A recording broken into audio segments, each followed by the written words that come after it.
I'm the Hoppy Ferret, and I'm here to review a beer I bought in a glass that I definitely didn't. And today we've got cold beer.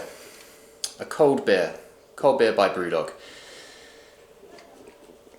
It's one of the newer releases by them. They seem to be coming up with quite a lot of large pack beers. Wingman is, one of the other beers that comes to mind, and I'm not too sure if these are still part of the James Watt era brewing. To be fair, I'm not too terribly sure how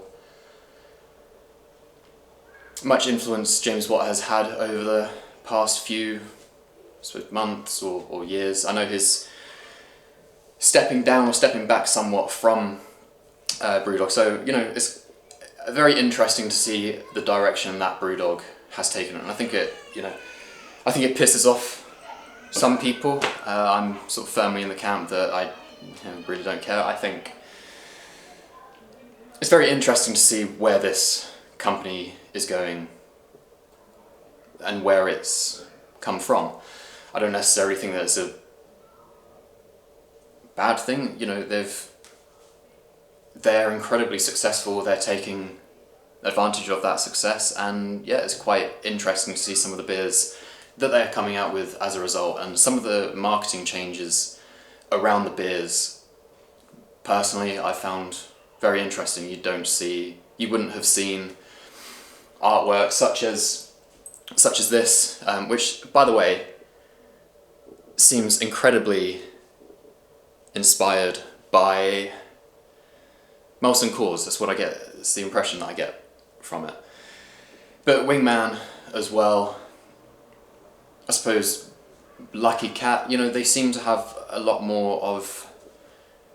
They've ditched the uniform, and their core beers, Hazy Jane, Punk IPA, all those, Lost Lager. They're still very much in the uniform, but some of these new releases, they are taking a bit of a different identity, and that's what I mean about wondering how much influence some of the older stakeholders in BrewDog have. And again, not criticism, it's merely an observation. Let's crack it open and see what we get. So as I said, this is it's cold beer. I remember when this launched, they let me show you the glass there. They did this little promotion where if you went to one of their tap rooms, their pubs, their bars, whatever you want to call it, wearing shorts, then they would give you a free cold beer, and that is, I love free stuff and I love beer. So I took advantage of that, and you know what, I was so impressed by this beer, and I bought a 10-pack of this for the Euros final, and I think it worked out. I think it was about £7 for the 10-pack. And in can as well. It was so good, and this is the last of the 10-pack. Every time I've been opening my fridge over the past week, it's been looking at me, it's been saying, please drink me, and now is finally the time. Got a white finger, white head, and I mean the carbonation, it's very carbonated, it seems. Straw-coloured beer. There's a little bit of haze to it. I don't know if that's sort of, the chill, but yeah, a little bit of haze. It's not super transparent, and I remarked on the price earlier for a 10-pack of this beer, and it was, as I said, I think it was £7 in Tesco. £7 or £9, I don't know why I have those numbers in my head, but yeah, what a fucking good price. For spoiling the review, but terrific beer, I think. And one of the reasons I think that, well, I think the reason that you're able to get this beer so quote-unquote cheap is because it's 3.4% ABV. And so it falls below that alcohol threshold of 3.7% where it's not as heavily taxed.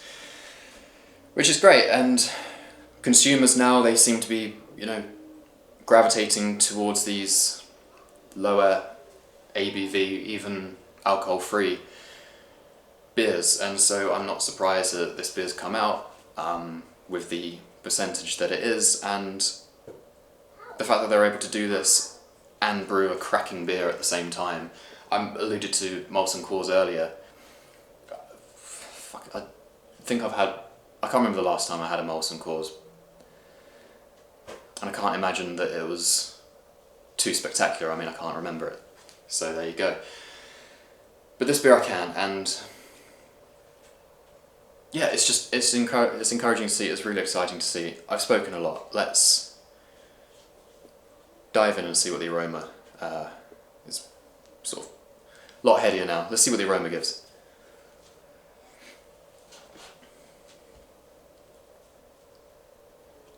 It's very malty, biscuity. Lemon is slight lemon. Slight lemon. A lot of pepper too. Oh no, actually the lemon, I get a lot more lemon now.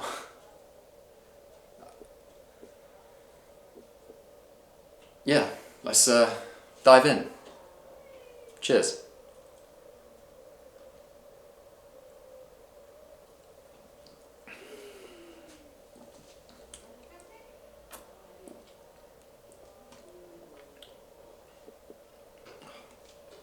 Oh God, I love this beer. I'm so happy that this beer exists, and I hope that they don't take it off of the shelves too soon. They seem to be keeping, Wingman seems to be staying around a lot. That was incredibly successful.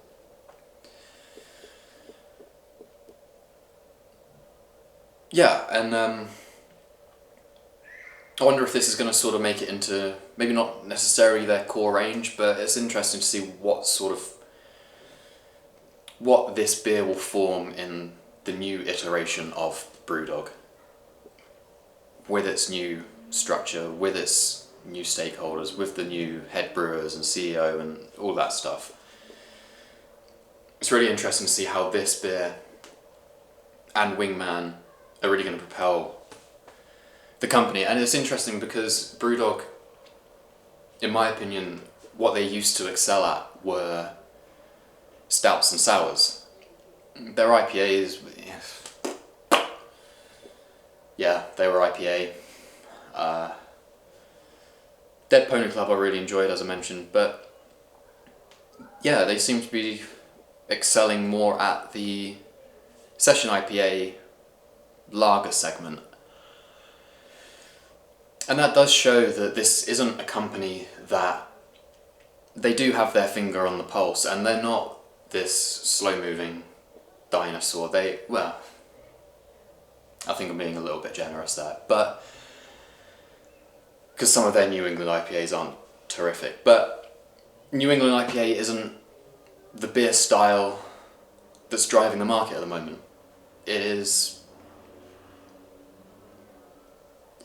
Lager has been making a real resurgence. Oh, that is carbonated. Especially within the craft beer market. As people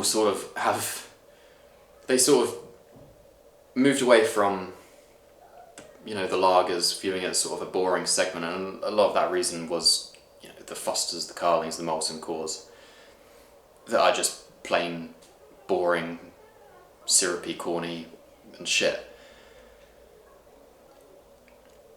And people moved away from that, and we had the New England IPAs, all the fruit flavour, the West Coast IPAs with all their bitterness, and we had like a weird little stout resurgence because of BrewDog.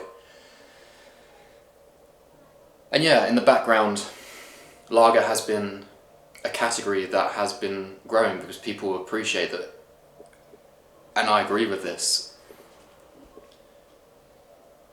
A well-brewed lager is probably one of the best beers that you can get, because it's such a difficult style to get right. Getting this style right is a really good, it makes it a really good beer, just almost by default. And yeah, this is a crisp, really malty, really biscuity, bready, digestive,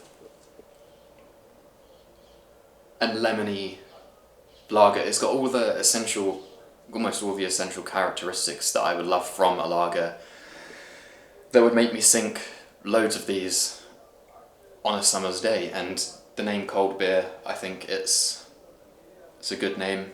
You shouldn't really chill your beers too much because it does kill some of the flavour, and I'll go back to Heineken Silver. You know, and Molson Coors actually with the little blue mountain that, you know, if it's blue then it's cold enough to drink. Well, yeah, only because it kills some of the flavour and you don't taste how shit it is.